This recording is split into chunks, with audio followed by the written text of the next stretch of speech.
revue des Unes qu'on démarre avec Fraternité Matin qui s'intéresse bien évidemment aux gros bugs informatiques qu'on a eu hier plutôt sur la connexion Internet. Fratmat qui nous dit que la connexion Internet, la fourniture de la connexion Internet a été perturbée hier sur l'ensemble du territoire ivoirien. Le confrère révèle les causes de ce quasi-blackout qui a causé, on l'imagine, de nombreux désagréments aux populations.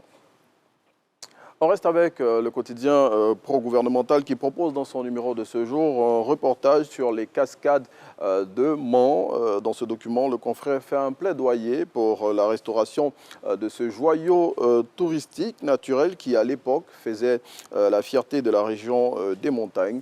Ce joyau, souligne Fraternité Matin, aujourd'hui est dans un état de délabrement poussé. Autre reportage qu'on vous propose dans ce numéro de la revue des Unes, avec le jour plus cette fois, c'est une incursion dans l'univers de la prostitution sur Internet, un phénomène qui, selon le confrère, fait des vagues en Côte d'Ivoire. Plus de précisions dans le numéro de ce jour du quotidien Le Jour Plus. Soir Info fait état à sa une de ce jour d'un acte de bravoure enregistré dans la ville de Guiglo. Selon le confrère, l'auteur de cet acte est un substitut du procureur qui a maîtrisé un détenu qui a tenté de s'évader en pleine audience. Et puis, après avoir été confirmé au poste de sélectionneur des éléphants après la victoire à la CAN 2023, Faye Emers n'a toujours pas de contrat qui le lie à la Fédération ivoirienne de football.